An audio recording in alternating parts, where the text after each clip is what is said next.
Good to go. Thank you. Welcome everyone to the March 31st caucus of the Albany Common Council.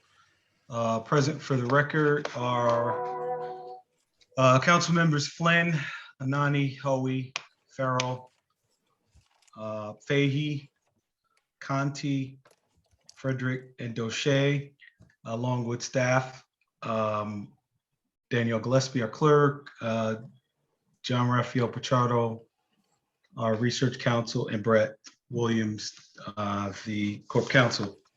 And along comes Mr. Robinson, I'll also include him. So I'll just go right into our agenda for Monday's meeting. Under approval of minutes from the previous meeting, it'll be the March 15th Common Council meeting minutes.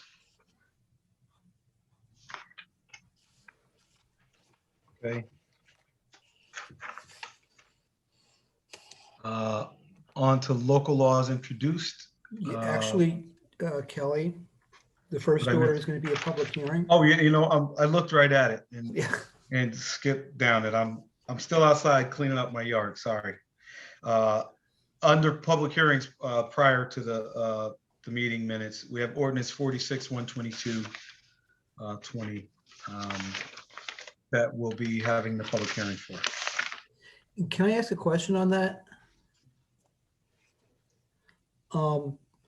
Since this is the ordinance that reformats the USDO, which I believe we also plan to pass on Monday night, and the potential amendments that the planning committee is now going through would reflect this.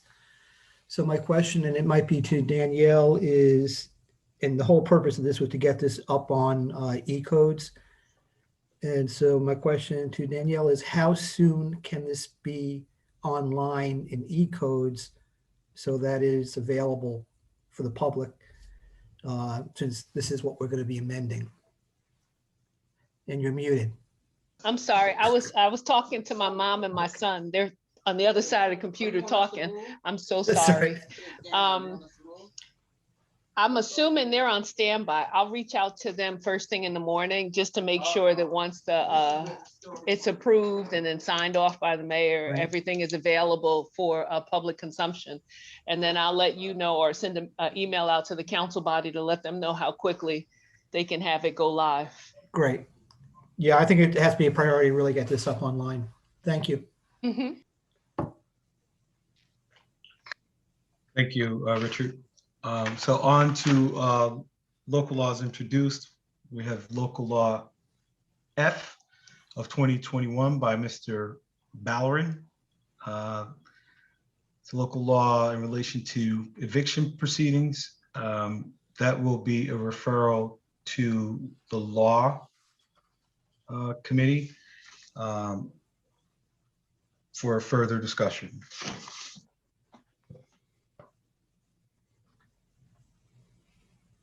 Okay. And Mr. Bauer, you're driving. I don't know if you want to say anything. I mean, we can discuss it in committee. So Yeah, we can it's an discuss. introduction. Thank you. Okay, thank you. Next, local law G of 2020. It's in relation to the chief building official enacting in emergencies. That will also be going to law.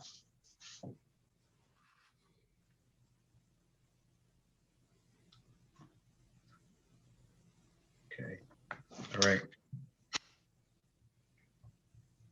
Next is local law H of 2021 by Mr. Anani. It's local law in relation to the issuance of violation notices of violations, penalties, enforcement, stop works. That's Mr. Anani. That'll be a referral to law. It's all in the building and code enforcement realm. Next is local law I. If anyone has any questions or comments, just throw your hand up. I'll eventually see you. Local law I of 2021 by Ms. Fahey. And again, it has to do with the residential occupancy permits and rental dwelling registry. That'll be a referral to law also.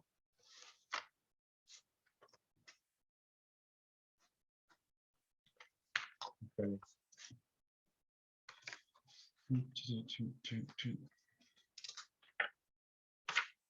Okay, next is local law J of 2021 by Mr. O'Brien in relation to the installation and repair service lines, replacement of lead service lines. That was that already talked about in General Services Committee when Mr. Coffey came. So it'll just be an intro and hold.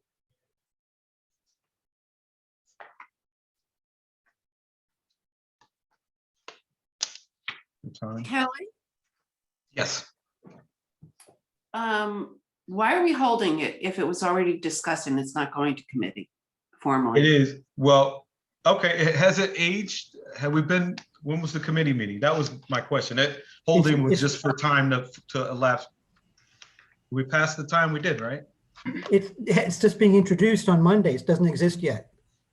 Right. So you Okay, can't pass it right. on Monday. We're talking about in the committee meeting for general services, there was another issue with the lead pipes. This was something that came out of that. There was a discussion. So yeah, the hold was correct. All right, thank you. So I also had a question on this, which I don't know, maybe it's just an observation now. The ordinance that was discussed, which amends a different part of this chapter, was introduced in the form of an ordinance.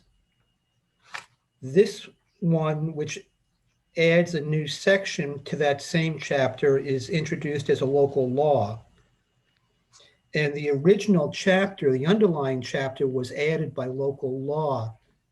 So I'm not sure why the ordinance that was actually noticed and discussed in committee that comes later, why that was done as ordinance versus when it should have been done as a local law. Give me one moment to look at, I assume that was directed to me. Give me one moment to look at chapter 371 and I'll Okay. see if I have an answer on that.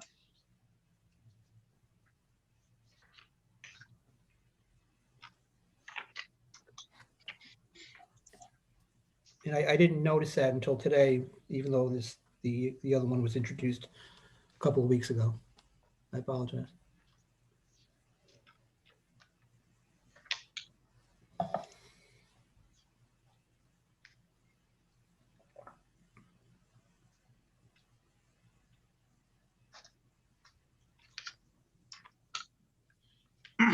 I think, and I apologize if I'm mistaken here, but E-code said that 371.54, which is the section at issue in ordinance 43121, that it was amended by 1/18/1990, which I guess I took to mean an ordinance because that's how we number ordinances. Right. Although now that I think about it, 1/18, the 18 wouldn't be an ordinance. So yeah, I suppose I misinterpreted that as having been amended by ordinance rather than local law. Okay. Okay, so how do we reconcile that, Mr. Williams? Well, we have, I guess in the past, we have let other legislation slide that doesn't entirely conform with the rule of legislative equivalency.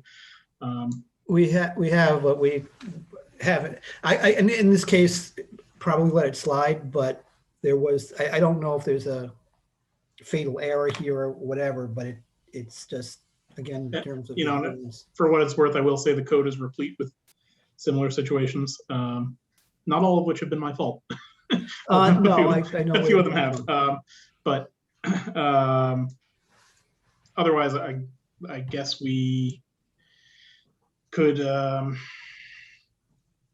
don't think we could just amend it to be a local law. I think we'd have to sort of reintroduce it as a local law and then Greg, let it age.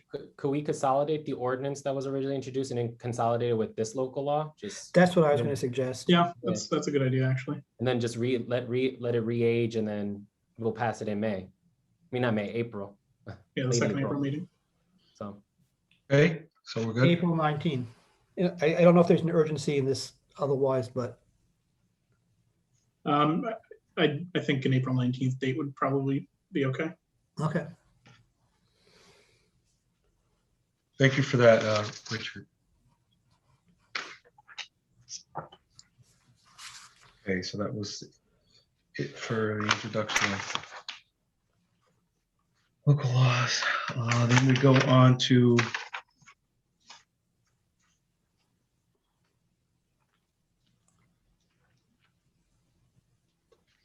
where am I? Oh, local law L of 2020 by Ms. Love. That passed the committee with positive recommendation. That's item number 2 under local laws L. That. And then local law E of 2021 by Mr. Bowen. Also positive recommendation. I believe that's mine. Excuse me, yeah, county, yeah, excuse me.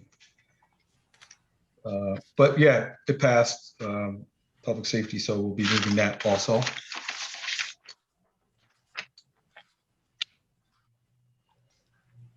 The next ordinance. Kelly, so Shay has her hand up. Yep. so what happened to local law C? Oh, okay. That wasn't intentional, Judy. I promise you. Okay. Well, it also does not appear on the. On the active calendar. Right. But I believe Okay, you so, were going to yep. amend it.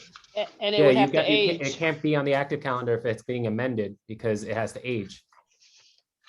Okay, Right. Yeah, I knew that. you would think I would know these laws, Yeah. these rules by now, but, all right, thank you.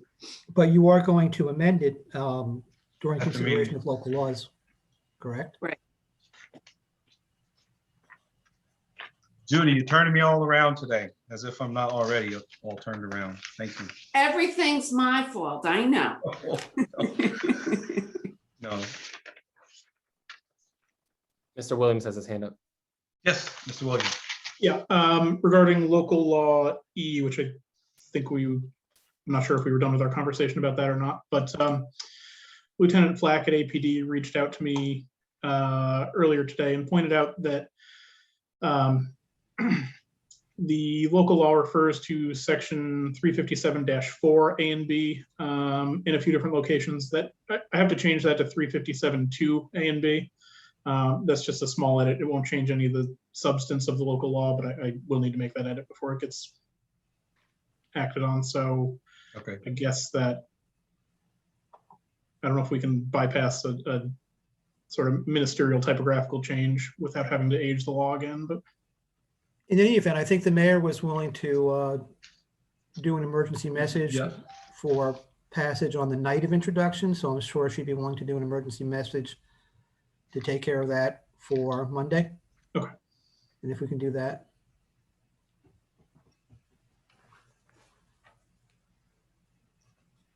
Okay, so Ms. Williams, you're gonna make those adjustments and get that emergency message for us? yes. It was, okay. And Councilmember Igo has his hand raised also to be acknowledged. Just a point of information. I don't know if anybody reads the New York State report, but Buffalo has also had an awful lot of problems. And they're fortunate enough to have the Erie County Sheriff's Department, which seems are going to be helping them out with their helicopters, finding these ATVs and bikes. So maybe sometime we could just get a couple of days with the troopers while they're up in the air.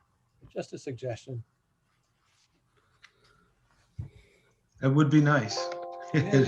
Helpful. Yeah, it's Go only over getting. an awful lot, so they could just cruise sometime by, you know. Yep. Okay, so that was local law E. Next on to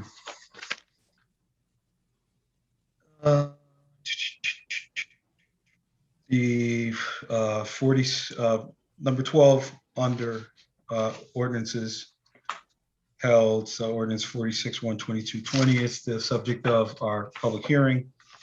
We'll be moving forward with that based on the hearing. It's 46-122 of 20 as amended. Don't we have the 10 and 11 before the 44, the Scott Street pieces? Right, you finalized the changes, right, JR? I remember. Yes, seeing they came that. out and they went out, sent out on Friday. Yes. Yeah. All right, so those are movers also.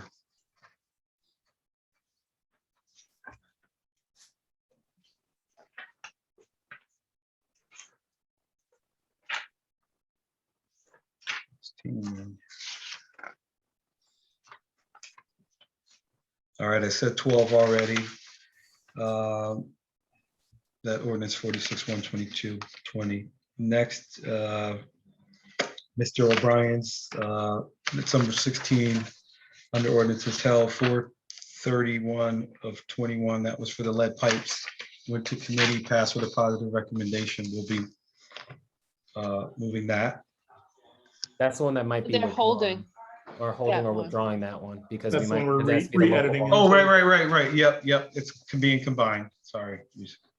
So that one might actually be a withdrawal then. Probably, yeah.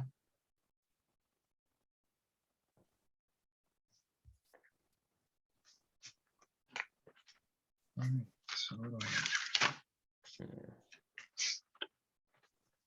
Okay, next on to resolutions. Introduced. What do I do with my other sheet? Oh, Kelly, right before I didn't realize we already went over the USDO renumbering, just because for the. Oh, right, yes, go ahead. Yeah, for the minutes, this is what NICOM recommends. So just as everybody saw in my email last week, I just want to just to reaffirm it.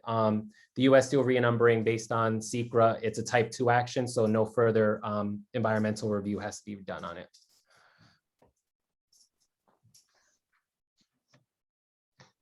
Okay, Thank you.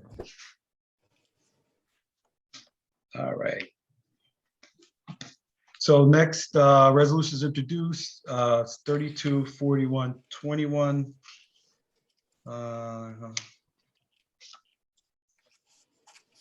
By Ms. Doche. Right, I got that right. We'll be discussing that in, well, we're having, you there, Judy? Right, we'll be discussing this in our meeting. What? I'm sorry. It's Which resolution you're talking about? 32-41-21. I think that's Joyce's. Is it It's Joyce? right. It's Joyce's. And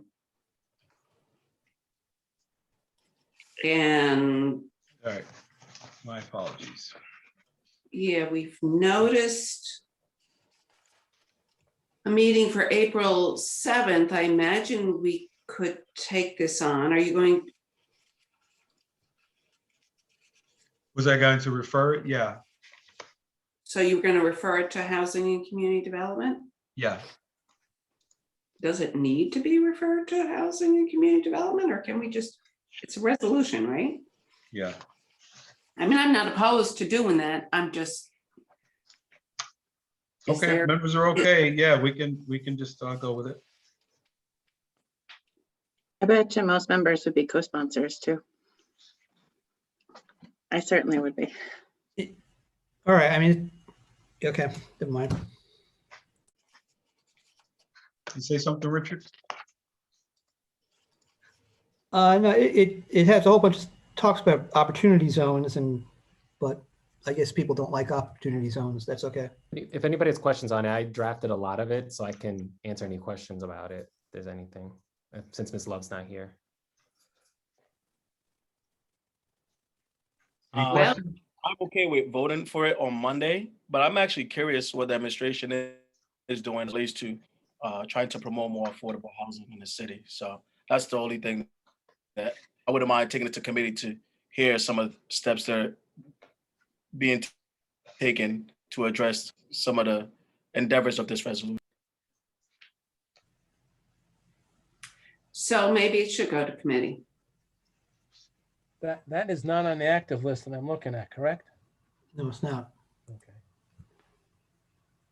No, and I just thought, yeah, we could discuss it.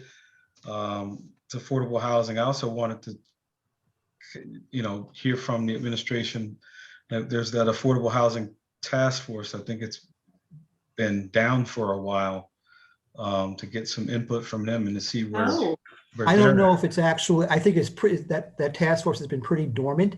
I know. They issued a report a few years ago or whatever, and they thought it was a one-time. It was not meant to be one time. Right. Right. Because that was kind of introduced in lieu or kind of as an offset to me wanting to do those affordable housing impact statements where we checked and. Yeah, it was monitored introduced, this stuff. actually, it was introduced along, it was incorporated into the first time we did the waste collection fee. And that, it was in that original local law that authorized the waste collection fee. oh, So we'll do that. It'll go to committee and we'll discuss it. Housing. May I ask a quick question? So should I amend the notice for the April 7th and it'll be taken up at the April 7th committee meeting? I think that we can probably do that. That is a joint meeting and usually, I don't think that we're anticipating a lot of public comment on the budget for the year. So let's put it on for then. Could you let Faye know this and the mayor's office know this, that we're putting this on? And that people are interested in knowing what the administration is doing to help in these areas? Faye is fairly knowledgeable about this. I don't know if she knows that much about the opportunity zones. Hey, JR, guess what? We need you there since you drafted this. I don't know if you were planning on attending before. I have no problem with that because I got really involved with Ms. Love, and it came from one of her constituents as the purpose of this resolution. So I'm very familiar with a lot of the topics that's in the resolution. All right. So aside from giving Faye notice and giving the mayor's office notice, does anybody see anybody else that we should invite? All right, thank you. Kelly, Yep. Mhm. just to back up to the ordinances, I just want And to sorry. point out that there's a duplication. Number 15, ordinance 53221 is listed twice under 15 and 17. So one of those could be stricken.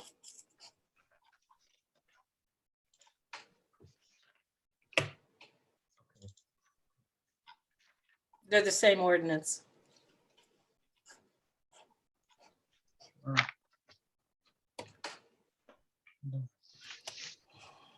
Thank you, Ms. Faye, for that correction.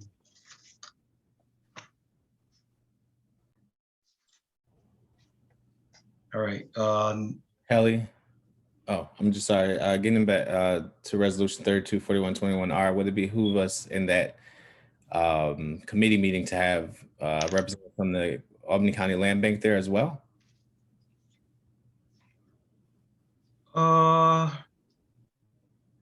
Since we're I get, county, state, and federal partners. okay. I mean, we can ask, try to get them there. Yeah. Okay. Can you take care of inviting them, Ms. Gillespie? What about the Albany Housing Authority? No to the Housing Authority?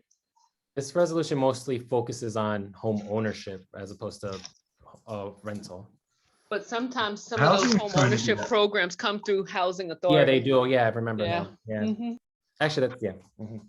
Yeah. Extend the invitation if nothing else. Yeah. Okay. Try to get them there. I'll reach out to Peter. JR, do you see any way that the planning department would be involved in this as well? The opportunity zones don't strike me as being something that they focus on, but perhaps you could check with Brad and let him know that we're just, share the Yeah, resolution. I can shoot him an email on that, give him a heads up. All right, thank you. Okay.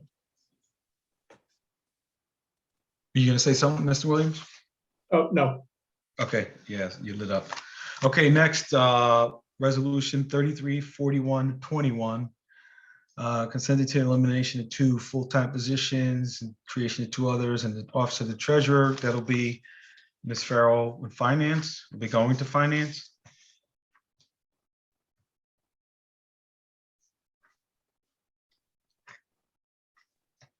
Likewise with resolution 342121R, impacting buildings and regulatory compliance salaries.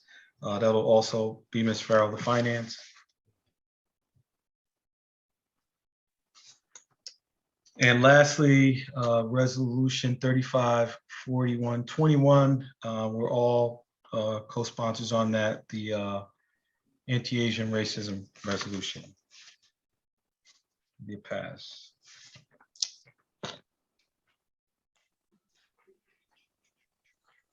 Kelly, can I just make a statement? I just want to thank Councilmember Conti for his statement today as we're speaking about hate, asking for County Legislator George Lanning to resign, and I second his statement that he put on today. If you all are unaware what happened. Okay. Thank you.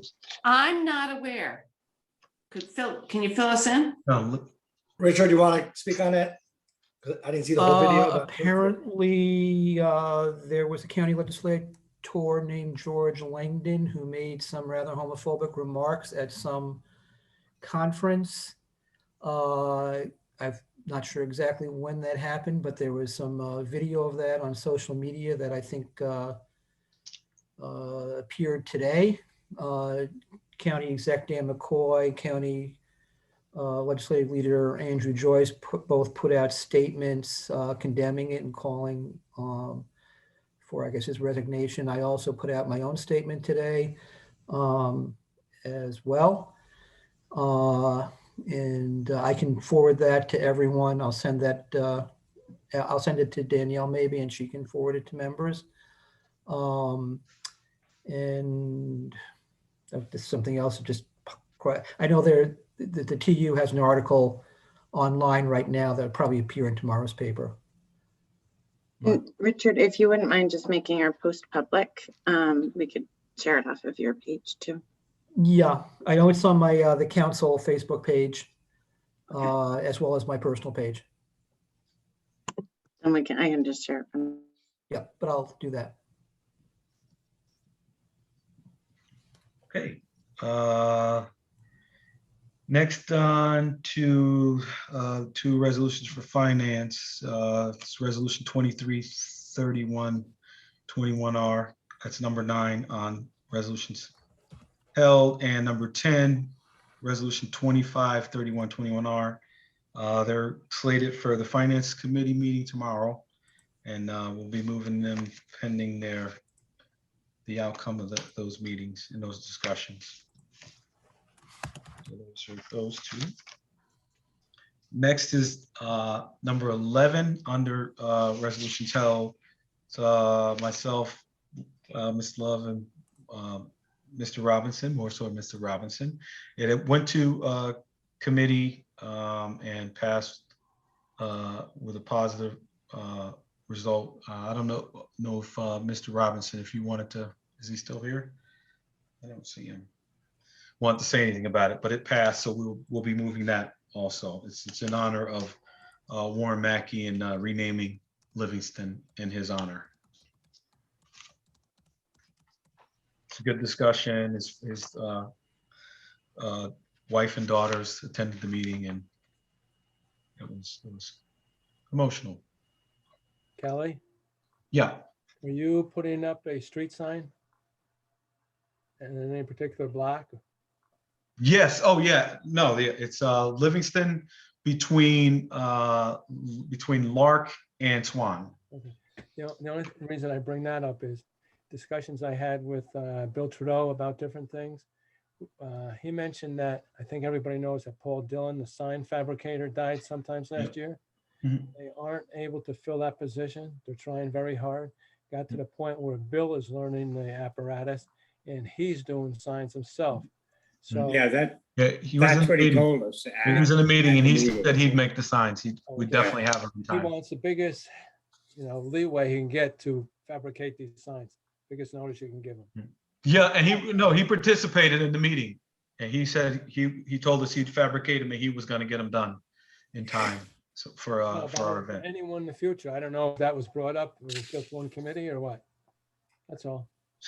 I'm sorry, I missed the end. That was in a committee meeting? Yes. Yeah. Okay, Yeah. but not everybody Yeah. was at the committee meeting, that's why I'm. Oh, passing well, okay, on. yeah. For informational purposes. Thank you, Joe. And Kelly, I came in late, but on ordinances number 14, the lead pipes in the water system, that's also a pass. We passed that out of committee. Right, but what the discussion that was had earlier was that okay, so we're talking 12. It ties into the intro that you're doing. Mr. Williams, can you explain it to him since you got your hand up anyway? Sure. Yeah. We're combining. So ordinance 43121, which is the original lead pipe ordinance that was introduced back in March, that probably should have been a local law rather than an ordinance. So I think the plan that we worked out was that 43121 would be withdrawn at the next meeting. And then the changes that were in that ordinance would be incorporated into local law J of 2021. And then it would all be passed as one item of legislation instead. Yeah, and how long does the local law have to cure before we can vote on it? That's 7 days, right? Okay. But that doesn't have to go back to committee, obviously. Yeah, correct. I believe Do so. we have a public hearing on that then? It's a mayoral public hearing on it. Yeah, correct. And then since I guess I have the floor for the moment, I just wanted to mention the position change resolutions. With the last batch, the council had asked for a little more uniformity, I guess, with regard to how those resolutions are put together and presented. So with 30, 33 and 34, the newest ones that are getting introduced on Monday, I tried to kind of standardize the format a little bit. So I welcome any input from council members on whether that seems like a workable format or if there are any changes you'd like to see. I tried to make it a little clearer what positions are being eliminated and where money was being taken out of and what positions are being created and where the money was going. So again, I welcome any input on that. And then one more point, I just wanted to let the council know that I am going to be taking some time off next week and part of the week after. So your old friend Jared Pellerin has graciously agreed to cover for me. So treat him nicely, please, as I'm sure you will. And I will see you in a few weeks. I think that's wonderful, Brett. I just wanted to note, if you are not getting information that you need for that format, you're also welcome to let JR or leadership know, because we have talked about that in leadership meetings to make sure that that you're getting consistent language, or not language, but information. Sure. And hooray for vacation. Yeah, thank you. Mr. O'Shea? Yes, so I just want to provide some immediate feedback that I appreciate what you're doing with creating a standard format. And it always puzzled me when I started with the Common Council, how we weren't putting actual amounts and changes into our resolutions, which I think is really critical for it to be clear what we're authorizing. And so this is great as far as I'm concerned. Thank you very much for that.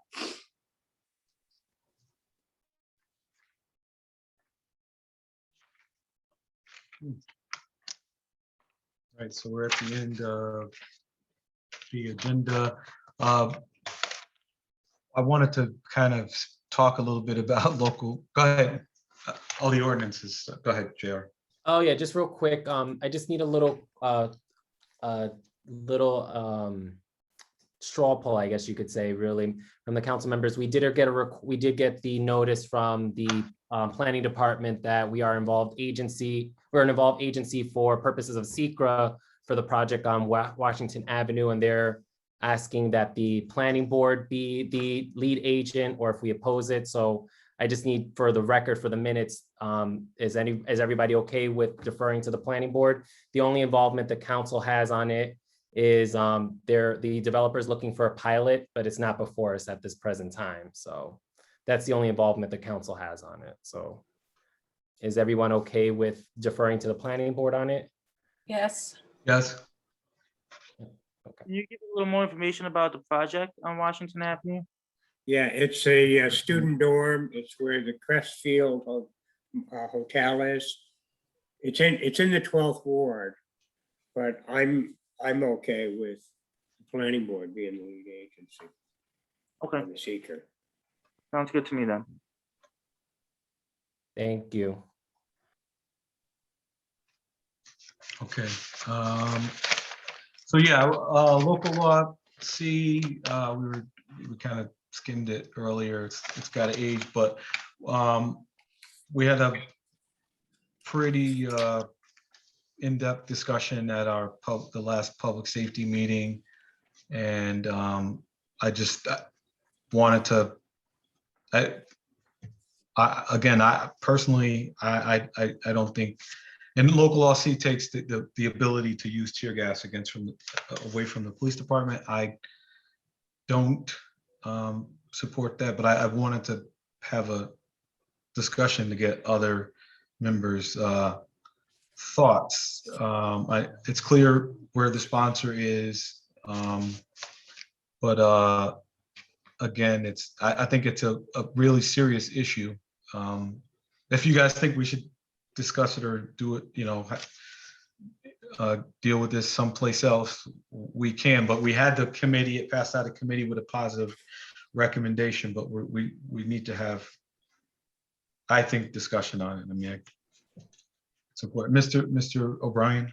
Yeah, I didn't participate in the public safety committee meeting, but my feelings are, and that, maybe it should be tweaked such that whenever tear gas is going to be used, it requires the specific consent of the highest ranking person, the chief, if he's there.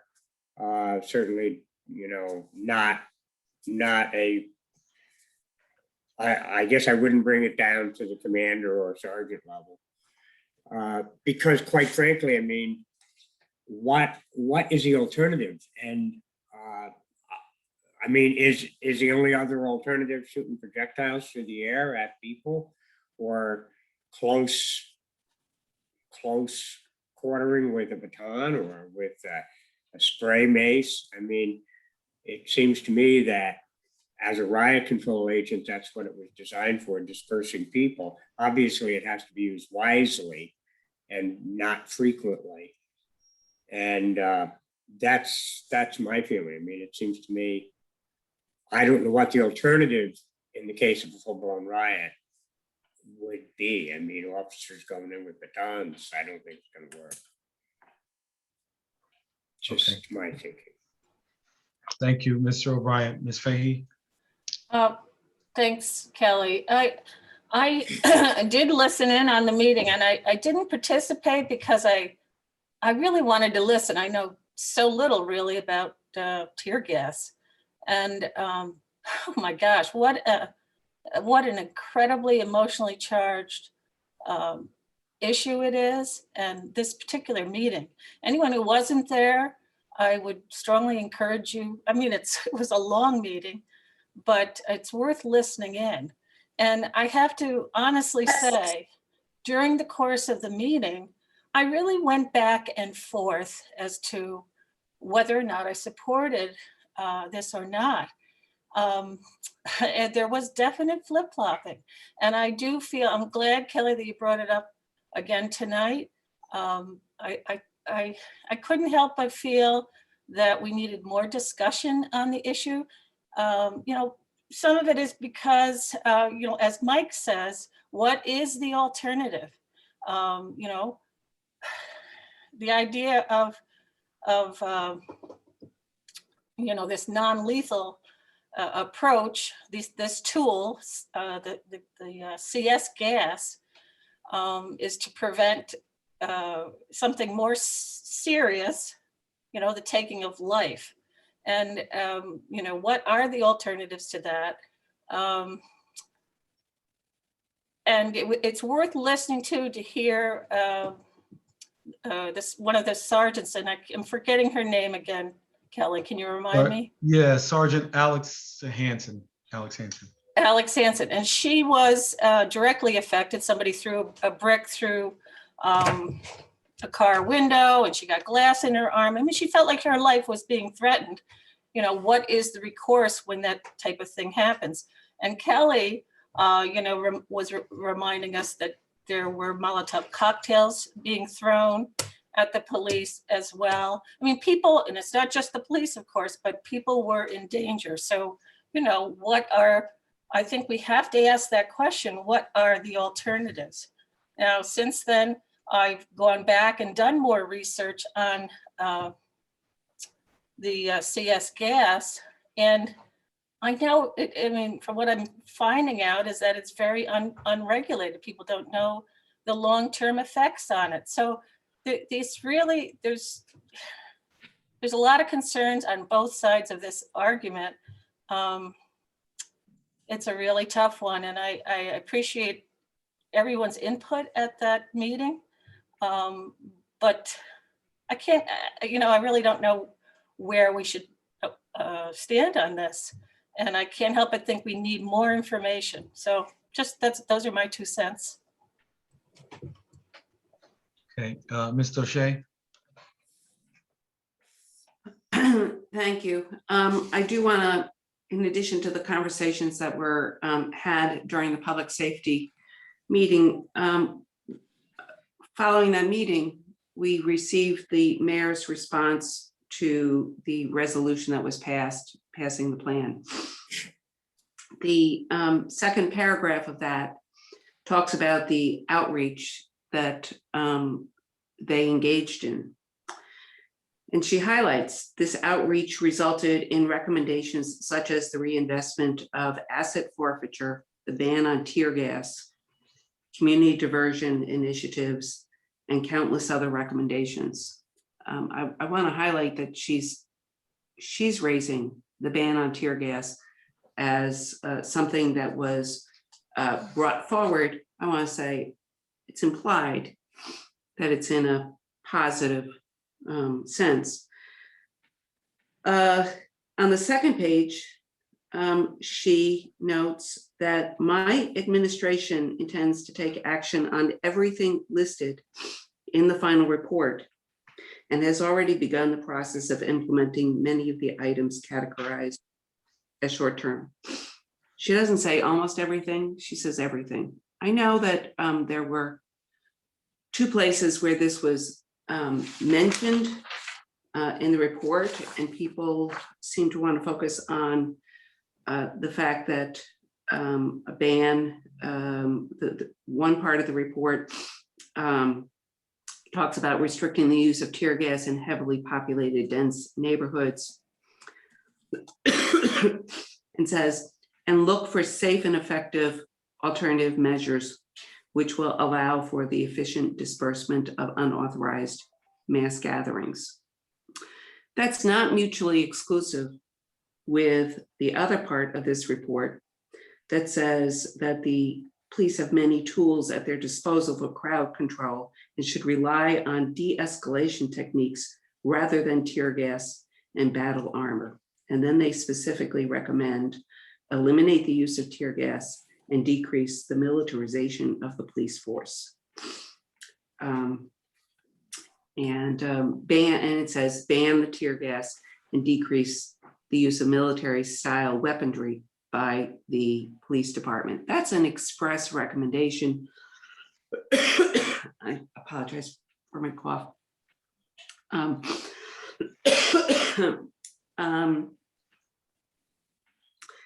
the mayor talks about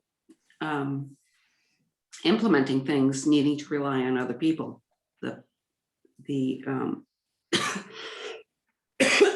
I apologize. Struggling with a cold. Including the state legislature, some things need to be changed in state legislature. Some things need to be changed by us, adopted by us. So this is one example of that.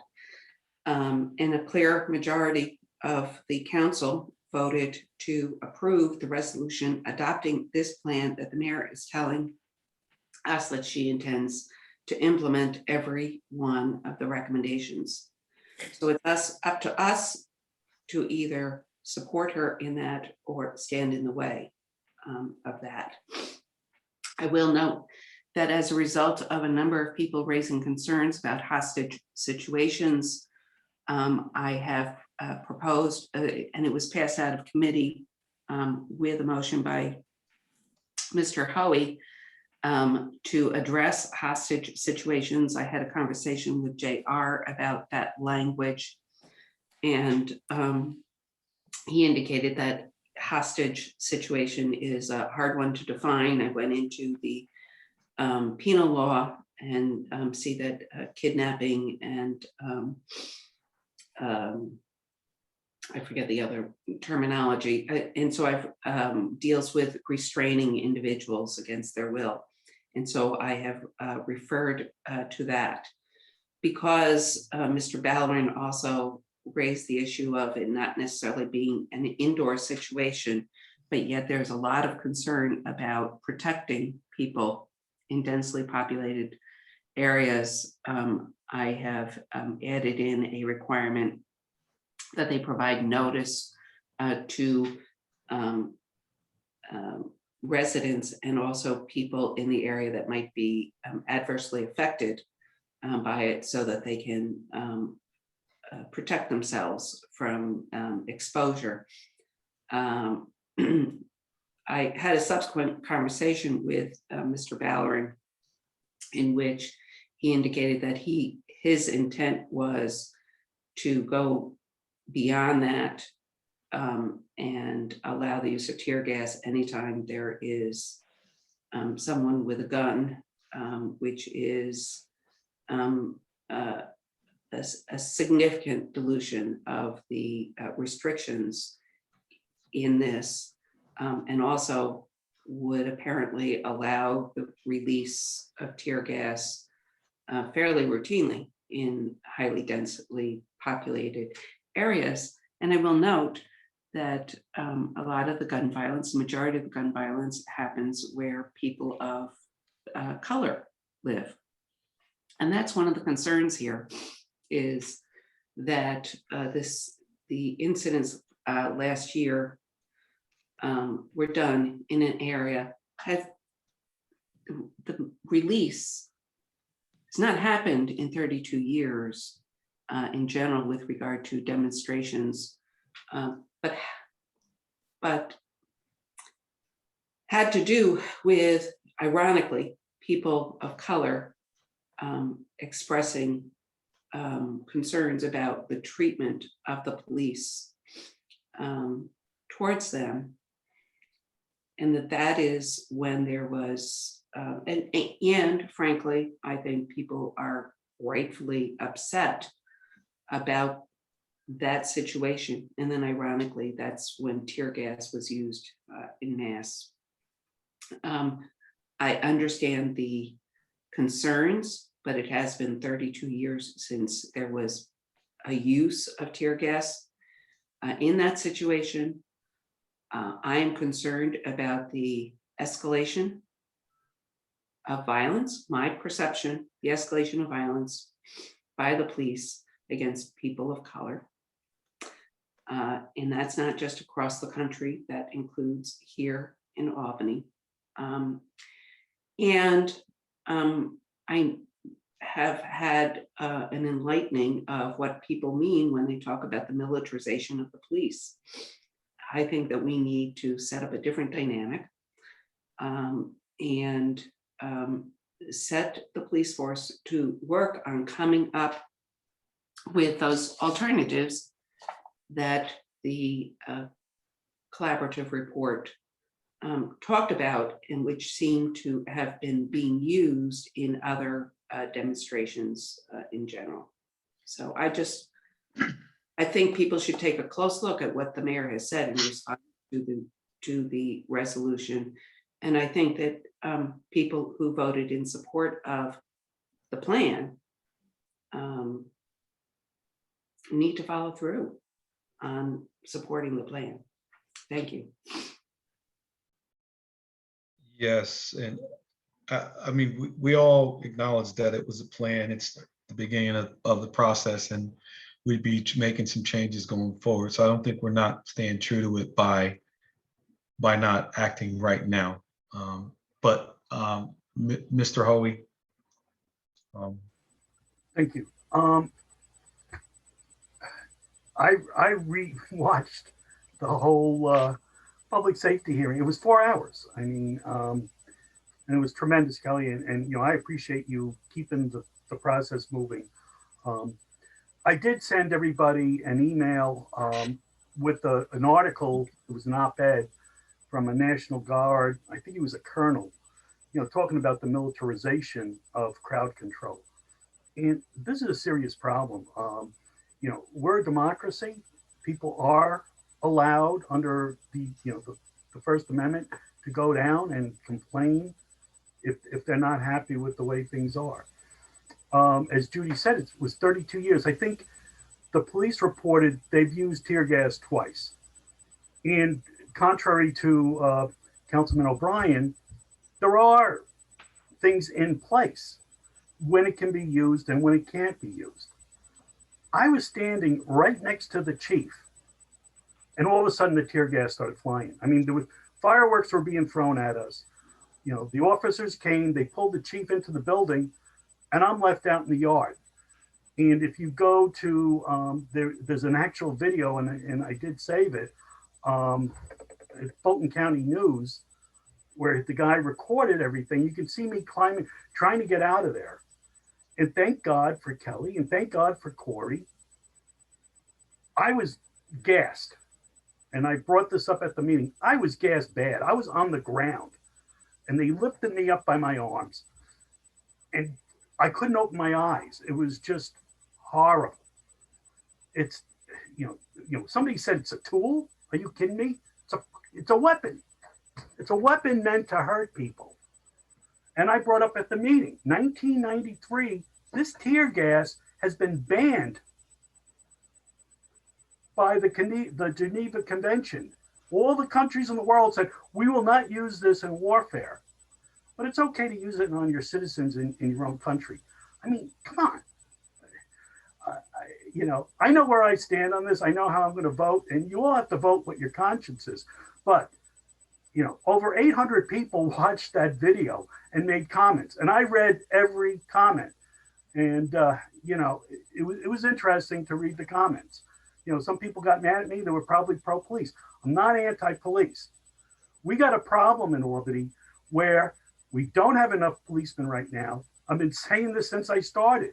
The numbers are terrible. You know, we keep getting the academies and, you know, graduating, but people are leaving. They haven't had a contract in years. Well, it's a union problem. Well, no, you can give people a raise right across the board. I brought this up in the meeting, but I want to make sure everybody in the council hears this. There's no law that says you can't give your employees a raise. We do it all the time in these resolutions, moving money around and doing stuff like that. You don't have to worry about that. I don't see any union saying, don't give our employees more money. So we have a police force that's on duty, because I wasn't at the first, and it was a riot. I wasn't at the first riot, I was at the second. It was right after our meeting, I went down there. These guys were tired. These officers were standing there all day in this heavy gear. You know, it was a June day, it was warm. I remember how warm it was. You know, standing there, people yelling at them, dressed up in military garb. I mean, the tensions were there. It was a powder keg ready to go, and it did go. I mean, so I hear people saying, well, you know, what else can we use? What did they use 100 years ago? What did they use 150 years ago? There was terrible riots in Albany and across the country, strikes and other things. What were used for crowd control? What was used for the occupied Albany crowd control down at City Hall? Did they use tear gas? No, they went in with horses and stuff like that. There are alternatives. And, you know, there's an old saying, necessity is the mother of invention. We take away this weapon, there'll be other weapons that they'll figure out or other ways to do it. My feeling is we need to de-escalate. I brought up, why weren't there undercover officers in that crowd, watching what's going on and keeping track of what's going on? You know, why didn't we use social media pictures like they did at the Capitol and go after and arrest people who were throwing the fireworks, throwing the bricks? I think I got a picture of the guy setting a mattress on fire underneath the police car. Was that person ever arrested? I don't know. Okay, but we're the people who make the policy and the laws in this city. And I think this is a good law. This is a good start, that not to use weapons. And that's what it is. It's a weapon. I brought up at the meeting, I was never right after that being gassed. I had all sorts of intestinal problems. I had to have part of my intestine taken out. Now, can I prove that it was that tear gas night? No, but I've read about it. I Googled it and I've done some research. And, you know, we don't know the full effects of these chemicals. And, you know, I think we really need to push this forward. And I hope my fellow council members will side with this law. Thank you. Thank you, Mr. Hoey. I apologize. I looked away for a second. I don't know who's first out of Mr. O'Brien, Johnson, and Ballerin. We'll since you already spoke, Mr. O'Brien, I'll come back to you. Mr. Johnson. I don't even know where to begin. I'll just say, I hear a lot of reactive talk, you know, where is the proactive approach? You know, de-escalation. I think that until we really start having our police force have culturally responsive education, where you're forced to have everybody in a room and really work through their differences and you know, attempt to have an understanding, because you can't, you know, like when I think about tear gas, I'm thinking about it being used on our high school students going to and from school.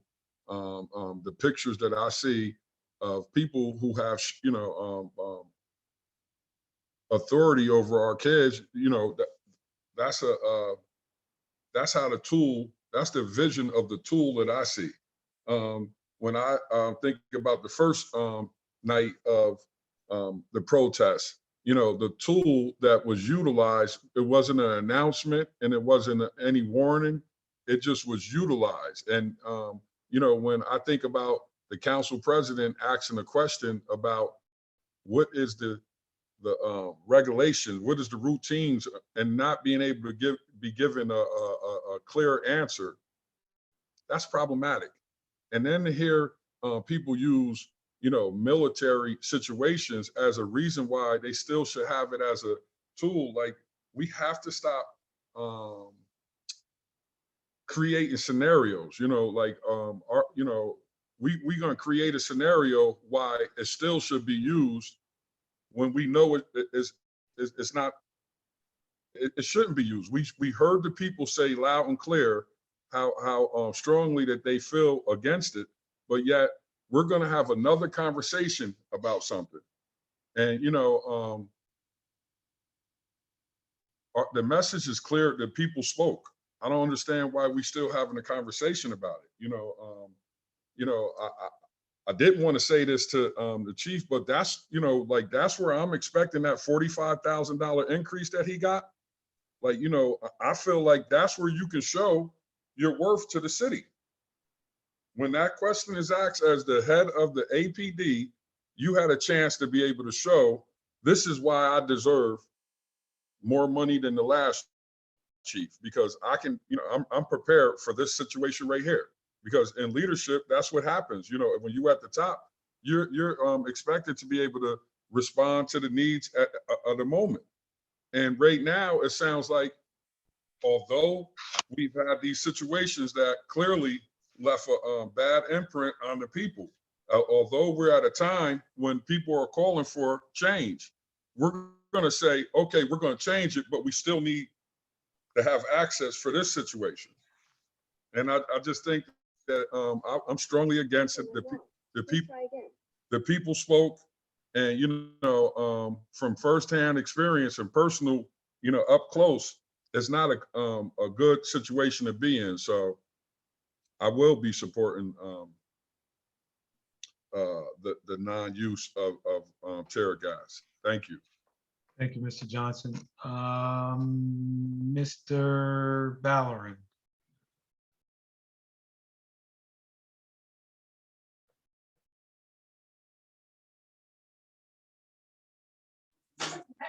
Can you guys hear me?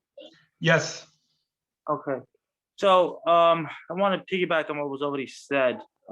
It was a very emotional meeting. And part of it was, I think, because of the presentation that APD did. AP did a presentation about the type of gas that's used, the side effects, and so forth. And the issue I had with the presentation, biggest issue I had with the presentation, was that it had very little lessons learned. It had very little what we're going to do different, and what we can do better. And in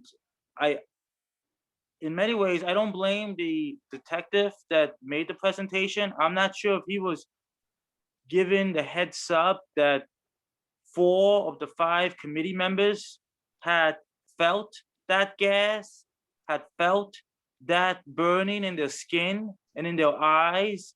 And after they showered, they knew the side effects and they knew the anxiety and the fears that it brought. So when he spoke about that, I don't think he knew that he was speaking to a group that had felt it. And I think it added to the emotion of that day and of that meeting, because it was very, very raw and very, very real. You know, those fears and anxieties and burning sensations that they were speaking about. And I will be the first to admit, it triggered. It was a trigger. And maybe I myself didn't explain what I was looking for as clearly as I wish I could have.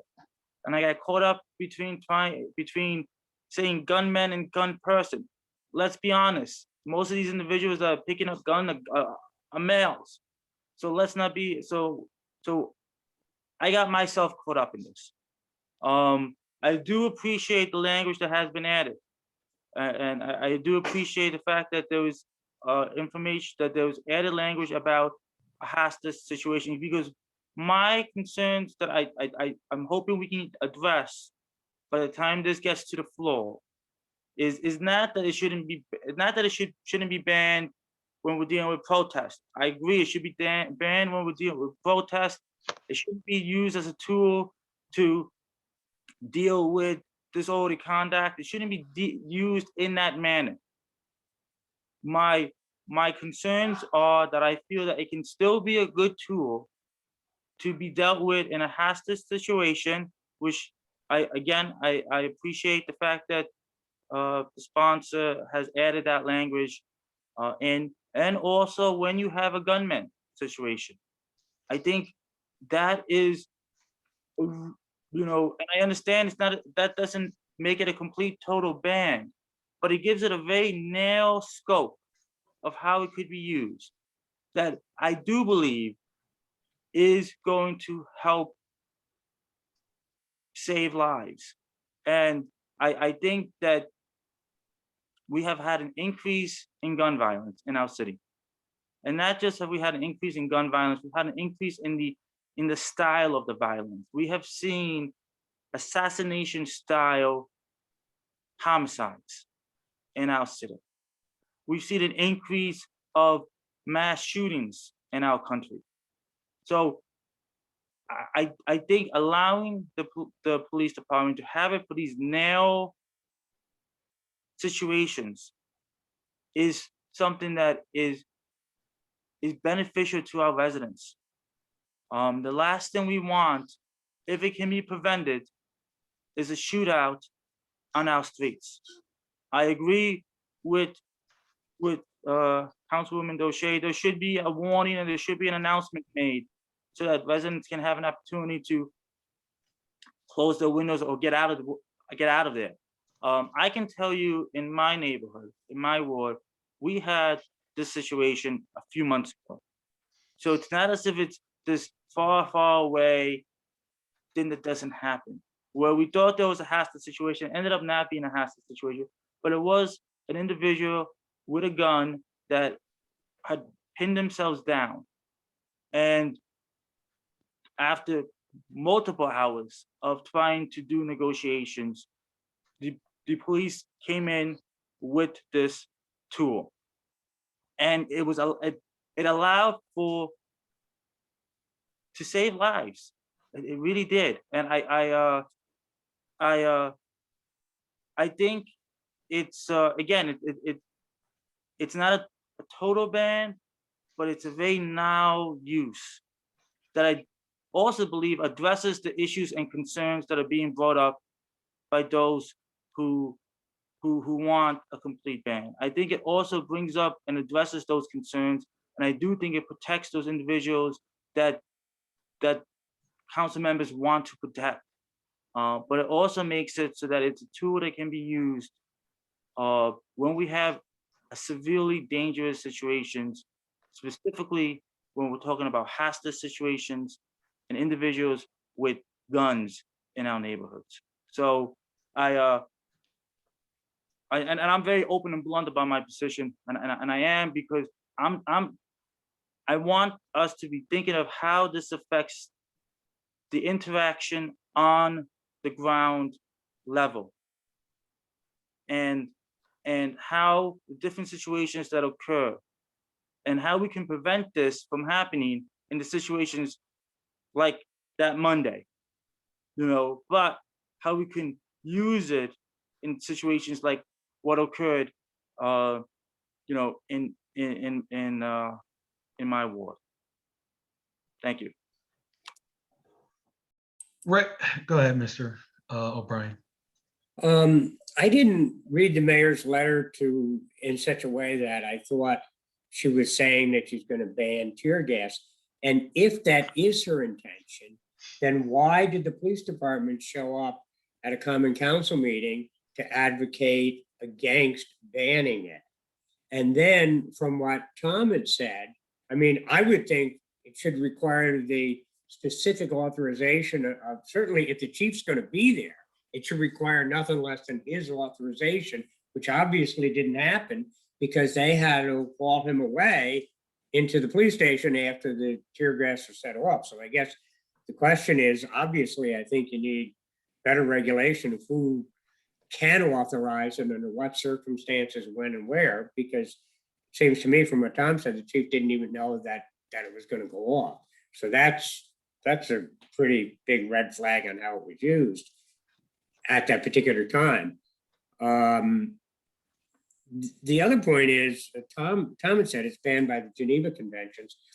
I don't know.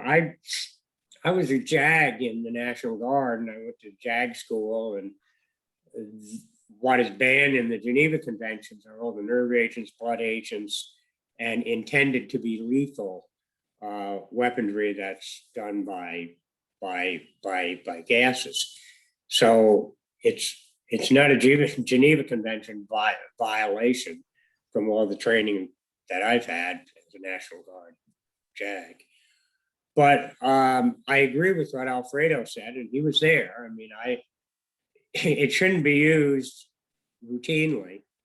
And when it is used, I think it's got to be proved at the highest level of command, which it obviously wasn't.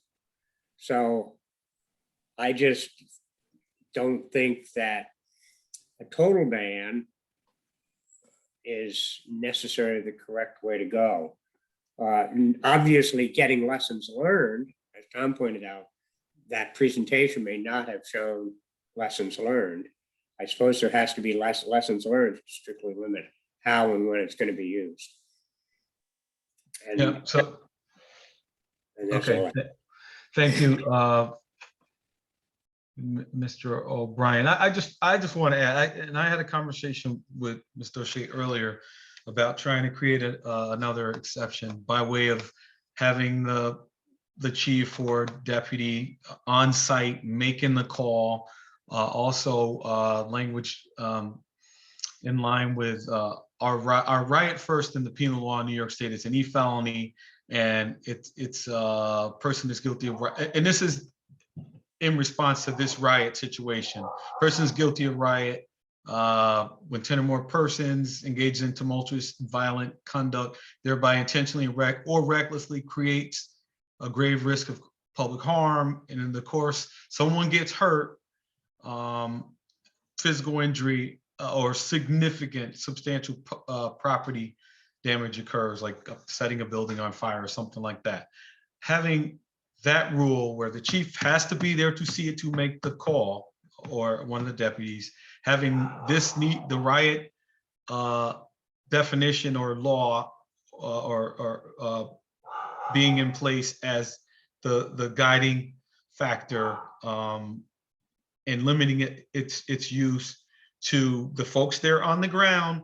And I have no issue with either one of those instances where tear gas was used. I was down there in the parking lot at the BOE, right alongside the police fighting to get the barricade back from the 10 or 15 people that were, it was a tug of war. And then the young man throwing the Molotov cocktails back and forth. And I have to say, I was actually proud of the police department at that point. The truck got set on fire, and that's when they advanced, and kind of things kind of went awry. I have no issue with the initial use of the gas. It's that it kind of spread out and they kept going and adding more and more, which was troublesome. And I think that initial shot might have been what was needed, and then stand your ground, stop, and don't spread out. That was part of what I thought was the problem. That was Pearl Street. That was riot. That was crazy. Headquarters, I also don't have an issue with the initial use of the gas, because remember, in that situation, some of the members were up there, the way the police department was staging behind the barricade, there was a lot of folks out there on the ground. But then once the commercial grade fireworks, let's not just call them fireworks. If one of those are fireworks that were meant to explode, 300, 500 feet up in the air, that you hear and they're thundering. Could you imagine if that blew up on your foot, or blew up on your chest, or blew up near your head? It's a problem. And that's what was happening. They were taking incoming. But again, the initial pops of both smoke and tear gas, understood, but then they started to fan out. I think they should have stood their ground, stood with headquarters and dealt with it that way, but they kind of followed, which was problematic, and that turned into a game of cat and mouse that led all over, which things got out of control. But so if in getting back to what this exception, I guess you'd say, I want to create is chief or deputy on the grounds, meet the riot, first degree felony type of behaviors, And then the chief has to make the call, and they can't chase people. It just enough tear gas to stop what's going on there and not go beyond that. That's what I offered in the conversation earlier with Ms. O'Shea, and that's what I think would be helpful in this instance. And the thing is, right, it's been 32 years, it hasn't been used. And think about Albany's a capital city. We have not riots, but we certainly have demonstrations here pretty regularly, and the police department handles it without an issue. Obviously, there was something different, and I don't want to chalk it up to it being folks of color versus white people, and maybe that was the case to a degree, but it was crazy. I would suggest and ask that every council member watch the meeting. If you don't watch anything else, listen to what Sergeant Alex Hansen said. Listen to her comments. It's important that you get her impression. She feared for her life. And just one more thing, and I'll be quiet, is the presentation. I didn't have a problem with the facts in the presentation. It just went on too long. But also, I was expecting more, and I don't want to say by way of mea culpa or whatever, but we're trying to mend the relationship with the community. So there should have been some of that in there. But also, for me, what would have really been helpful was I kind of have an impression and can imagine what things were, but how about some body camera footage as a part of that presentation? What better way to show people what our officers were up against than to have footage from one of their cameras? And I think a lot of you would have been shocked and said, oh wow, and maybe even moved by it and have a better understanding of what they were dealing with. So please view Sergeant Alex Hansen's comments. With that, I'll be quiet. Mr. Holy. Yeah, Mike, well, you can't see it. Oh, you can see it a little bit. Just Google, Mike, use of tear gas. Just Google it. You'll see 1925, the Geneva Protocol 1925 prohibited the use of gas, the tear gas. 1993, there's even more on it. There was more countries involved. So, I don't know when you took your JAG training, but things have changed. I mean, definitely in 1993, it was, banned for military use. So, yeah, and the other thing I wanted to talk about was that was the first thing. Let's talk about for Councilman Ballerin, where you want to try to save some hostages. Let's talk about Waco, Texas. 76 people died because they threw in tear gas. It started the buildings on fire. 76 people died because they didn't want to come out and face the guns. They were afraid they're going to be killed. There was a lunatic running it. I mean, don't get me wrong. But when we start talking about, and again, it really bugs me when I hear somebody say it's a tool. It's not a tool. Is a guillotine a tool, or is it an execution weapon? I mean, that's what we're talking about. This dangerous stuff that we're allowing. Now, and just to answer Kelly, I mean, they were definitely, I wasn't there the first night, but nobody seems to be addressing, do we have enough police on the force right now to handle situations like this? Okay, maybe that's the big difference from like when we had Occupy Albany and today. We had different chiefs, we had different administrations. To me, the police are the most important things. And we really need to look at them as public safety, not law enforcement. It's public safety, to keep the public safe.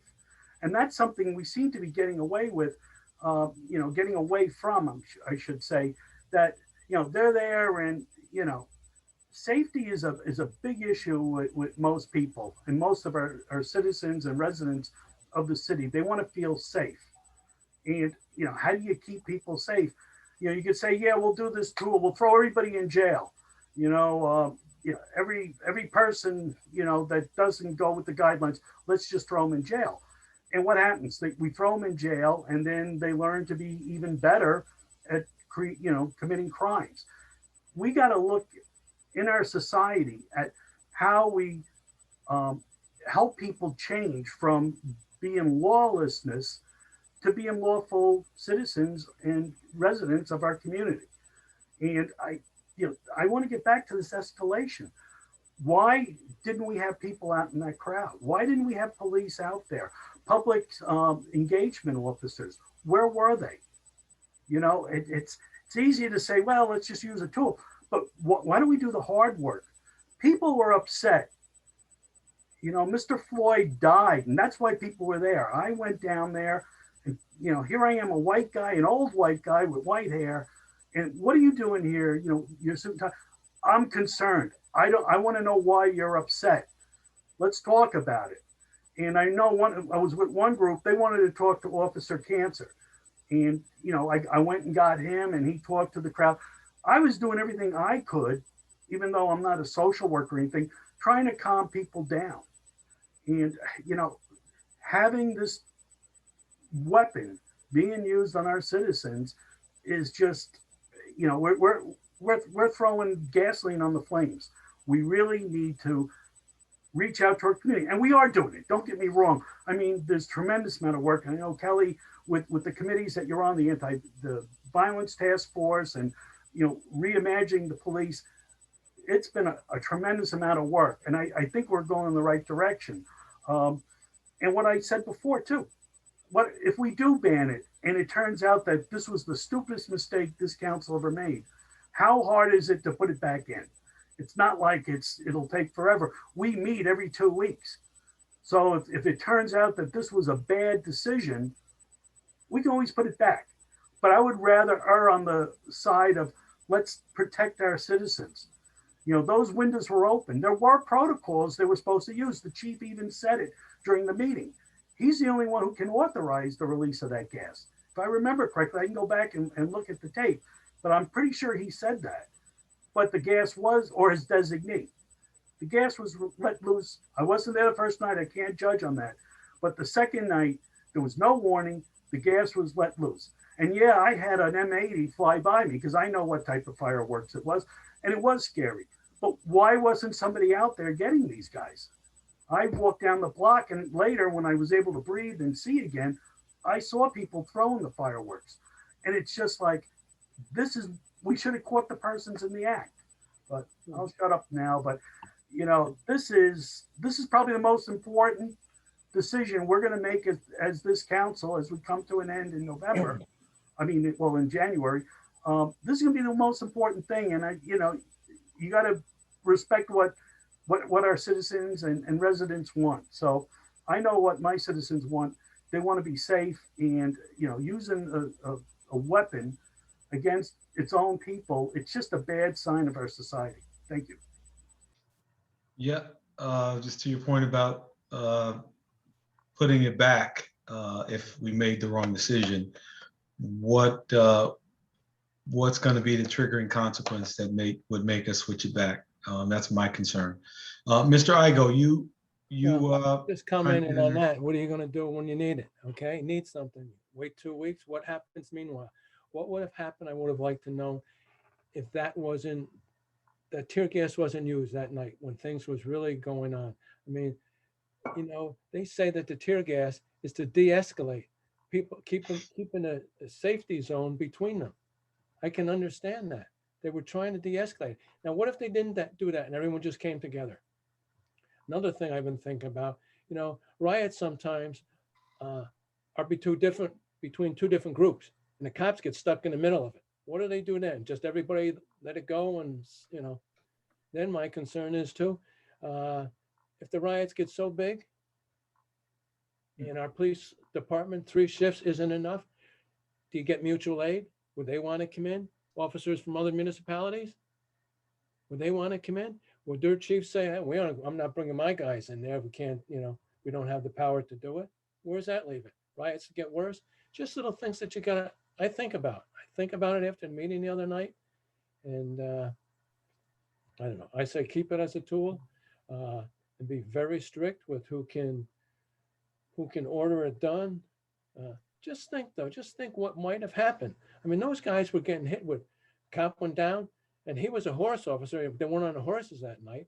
And I don't think it's even be safe bringing in horses. Maybe for crowd control with, protesters outside the Capitol or something. But I don't know. I think you need some alternatives, and take time and study it. Just don't abandon it right now. And that's what the collaborative was saying. Take time. Can't do everything right now. It needs a lot of discussions, and maybe much better training, much better guidelines for its use. And that's my thought, but I'm not voting to ban it right now. So, thank you. Okay, and I'll say we're in a moment in history where it may quite conceivably have a summer like last summer, if we don't work together on this. Ms. Dosay, you look like you wanted to speak before. Did you want to say something? And then we'll, Jenny, if you wanted to kind of talk about our stuff from leadership. I would like to say something. Okay. And then we'll move on to Jenny. So I'll just say that, in response to Mr. Igo's comments, I was down there before, when the tear gas came out, that's when things got agitated. Like what happened was it was words, people were yelling and they were upset and they were screaming. But when the tear gas came out, things got heightened. So once again, we're talking about, once the tear gas was used, once it was administered, it, the whole, it got chaotic. It got more chaotic. It didn't calm it down. So, anything that happened after that, one could say, what if they didn't use tear gas? Would they had to start throwing things like that? Like, I don't want to get in that conversation because, that's a hard conversation to have. But, I think about, like, I'm not going to go into a graphic story, but that happened on the street that I live at. Let me just say that. And not only did it happen after that, then it was barricades up. I couldn't get to my, the natural flow to go home. I couldn't go home on my natural route for 3 weeks later. And, we're using, once again, we're saying, we hope something doesn't happen, but, we're ignoring what has happened. And who it consistently and continuously happens to. And now we're saying, hold up, but what if somebody storms the Capitol? What if somebody storms City Hall? Then what are we gonna do? And I just say this, right?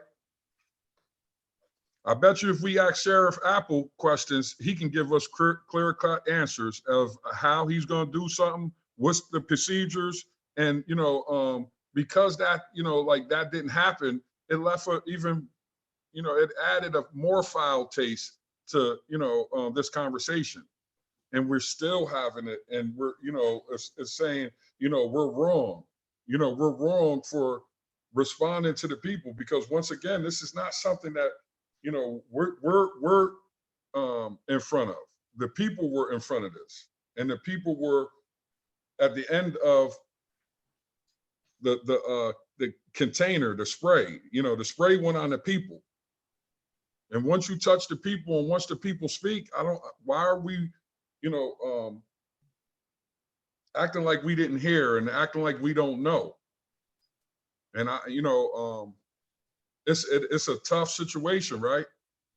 But the one thing that we can do is not listen to the people and then wonder why they not there when we need them. Wonder why they not participating in these processes. So please, we have to remember, yes, let's remember what has happened and how we got to this conversation, and not let's take the conversation in a different direction and say, what if? So please don't forget, because, we have people, as I'm listening to you, today is Dante Ivy's birthday. And although Dante didn't die from tear gas, Dante is lost. That's a family, that's a loss. And you know, that traumatic experience, when we talk about this, that's what I'm thinking about, you know, on a personal level. Authority. A person has authority and they misuse the authority. And it leads to a situation where somebody is pulling out tear gas. So, you know, I feel strongly against this. And, you know I spoke earlier, and it just seems like, you know, we're being pressured because it's like we're taking a tool away from the police. Nobody wants to tie the police hands, but you know, a lot of stuff that we're doing, we end up paying for it, you know, sometimes without the community knowing about it. So thank you. Derek, you just mentioned something about, well, ask Craig Apple, whatever. Let me thinking, okay? I think maybe there has to be some sort of get together with public safety and see what other municipalities do, see what consensus is. There might be better ideas than just dropping this right away. That's why I'm saying, let's sit back for a little and look into this a little deeper. What alternatives might be? There has to be better alternatives, but until we get them, well, you know, that's my only suggestion. So thank you. Let's move on to the other issue. Thank you, Mr. Igo. So I wanted to, tomorrow evening at the Finance Committee meeting, there is going to be a short presentation from the Budget Department to kind of talk about where we are, like what we know about the funding from the federal government.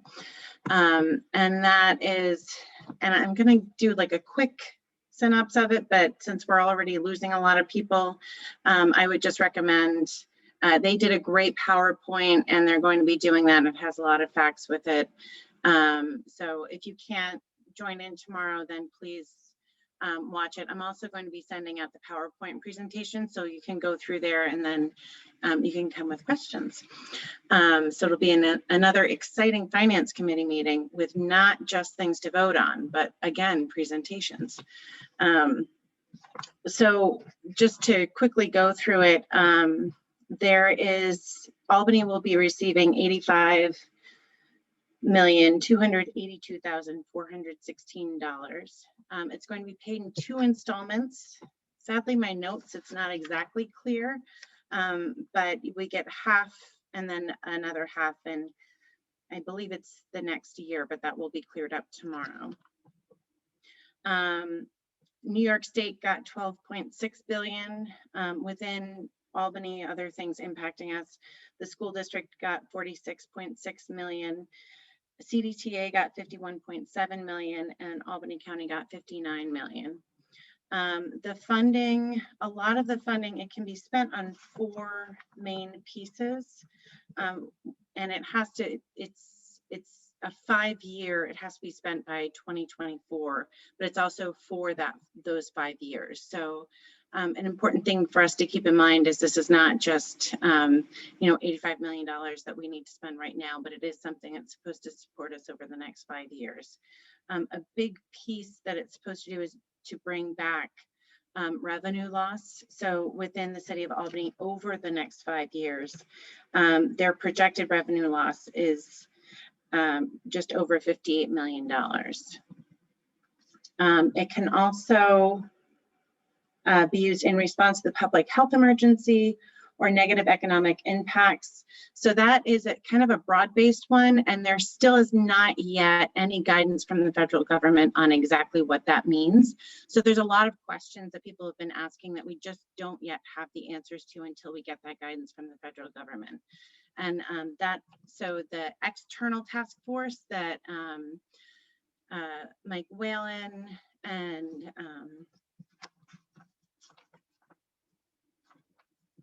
I am so sorry. Joaquin Hope.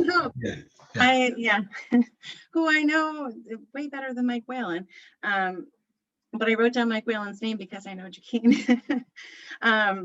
So they are leading that. There absolutely is an opportunity for council members to get involved in that, but they're still kind of putting together the pieces for it because they don't yet have the guidance from the federal government. Internally, Corey and I will kind of be working together to talk to different council members. Corey will be the real point person about different potential initiatives that we would like to see that may or may not impact our wards. It's something that please keep in mind in terms of growth or something that's really been hit by COVID that you've seen uniquely in your ward. So there's, again, tomorrow evening, there will be a full presentation on this with a lot more data involved. And it should answer a few questions. It's going to have, because they don't have the full information, I think that it'll leave us with a lot of questions as well. But it does kind of help frame how we can really look at this funding and how we can move forward with it. And I think it'll be helpful for council members in terms of what we're seeing, the needs that we're seeing as a council in Albany. And also, you know, for some individual members, you know, you'll have, like Richard has Lark Street. So how has that been impacted by COVID? I think different members will have pieces to kind of bring in and really discuss. So that will be coming tomorrow night. And I'm going to be basically every time, I'm going to try to do an update with every caucus as I have been doing. As I get information, I'll continue to share it. If anybody has any specific questions, I would say, apart from tomorrow, please ask Nick Blaze, who will be there, because he will obviously be much better answering them than I will. But as we kind of go along with this, definitely reach out to me and I will do everything I can to get them answered. And but it's definitely, it's something as a council we should very much be a part of and make sure our voice is heard, along with understanding that we also want to plug these budget gaps for the city.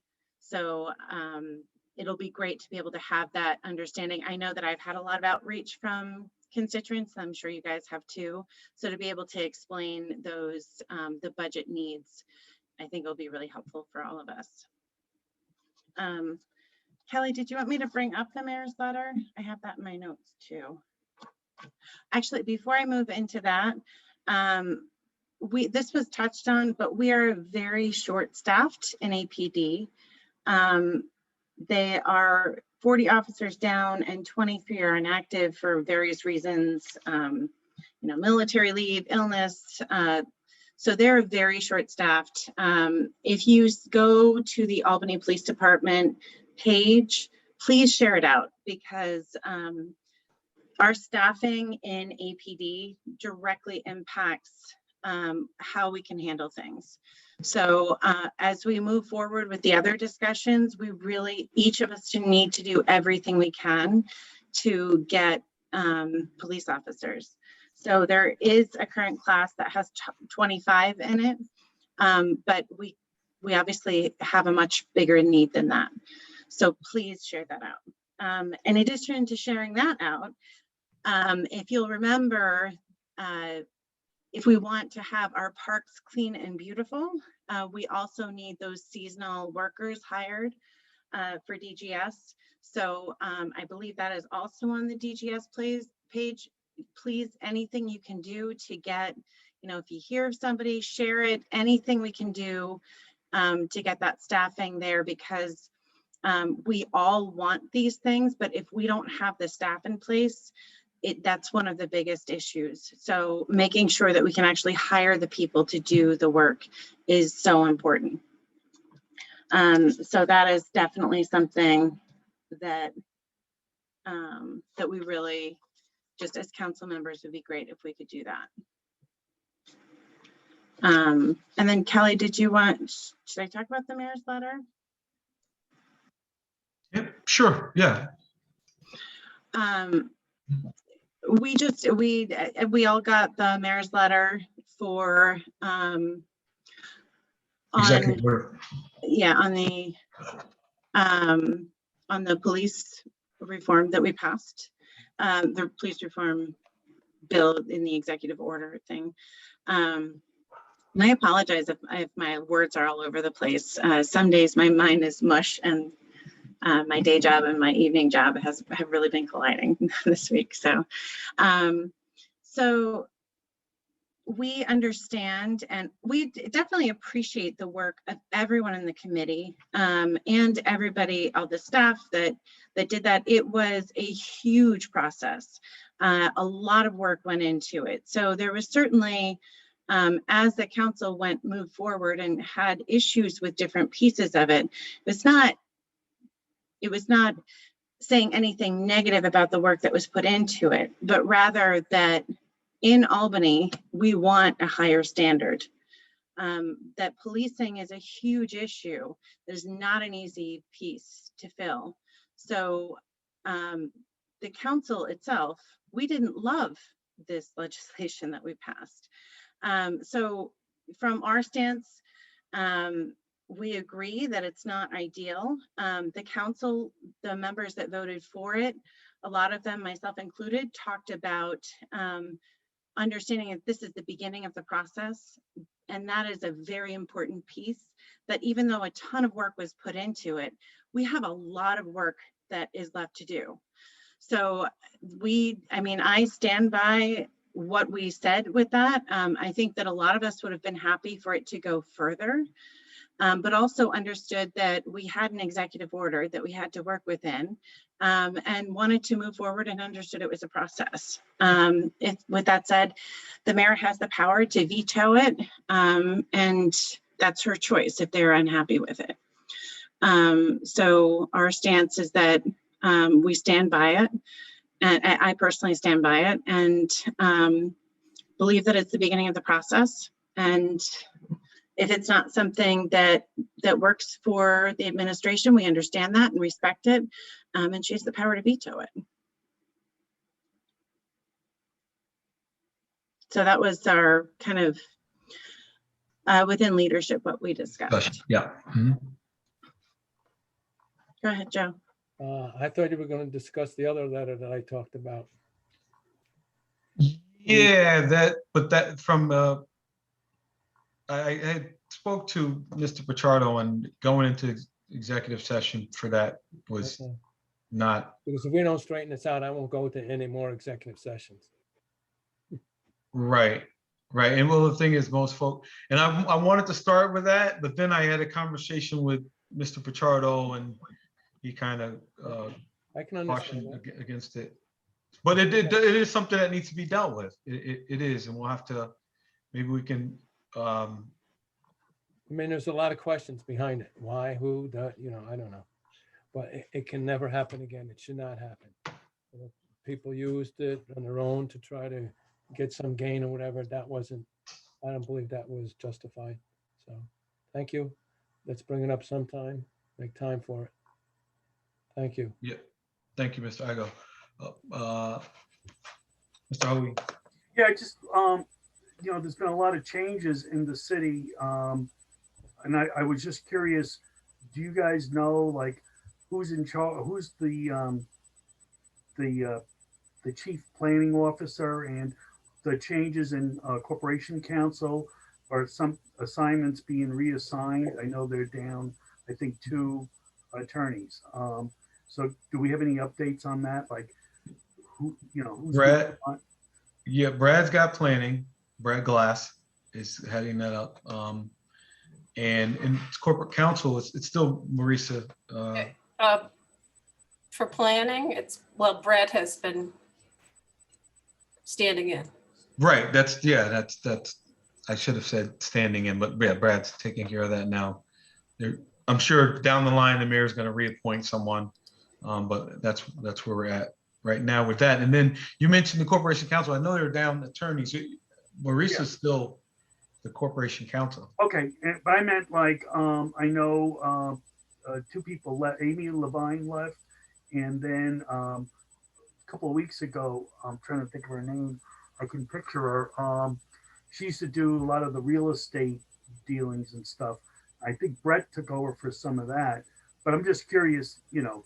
Everybody in Corporation Counsel's office is they're splitting the work amongst all the remaining attorneys right now. I believe they're going to get ready to start hiring for a new planning attorney and another assistant corporation counsel for general. So I'll update you guys. I'll follow up. They're spread thin though. I will tell you that. Okay. And I'm in the middle of trying to help somebody with a paper street, and that's why I'm bringing it up. I think Brett's going to. Is that the same? Is that the same one before? Or is this a new one? No, it's the same one that we've been working on. But then Amy left. Not Amy. Who's the girl that was? I know. I know. Is that the Huron paper street? Yeah. Yes. Follow up with me. I'll follow into that. Okay. Okay, because they started doing, and what happened was, Frank Camiso was the ward leader up here, was dealing with, and I can't think of her name, and she was gone, and he doesn't use email. So he's calling, leaving messages. And finally, I found out that she had left because I wrote her an email and I got a message saying she no longer worked there. So, stuff like that's important for us to know. So if we are reaching out, I guess we can do it by email. But yeah, thank you. I appreciate it. Speaking of which, how are we making out filling Michelle's position? That's another important thing. We put that out. We have. Is it 18? Yeah, Danielle. number of applicants. We- There are some, go ahead. We have about 25 to 27 applicants. Because it's not a civil service position, we have to manually go through them to make sure that they meet the minimum qualifications as stated in the job posting. So we're still in the process of going through, reviewing the applicants and seeing if they have the qualifications that would make them an excellent replacement for Michelle. Some people's resumes about 3 or 4 pages long. They also provided writing samples for us to go through in determining if they would be able to fill such large shoes. Thank you. Right, and yeah, and I kind of am working with Danielle to do the minimum qualification thing, because like she said, HR doesn't do it for us, so we got to kind of go through that and then go from there. So Danielle, that stuff you sent me along with the attachments, that's all of them, right? Okay, I'll get through it. Okay, Mhm. Thanks. So yeah, I think unless anyone has anything else, we're okay. All right. So with that, Mr. Igo, Oh, you saying saying good night. goodbye? Good night. Okay. All right. Move we adjourn. Second. Thanks, everyone. All right.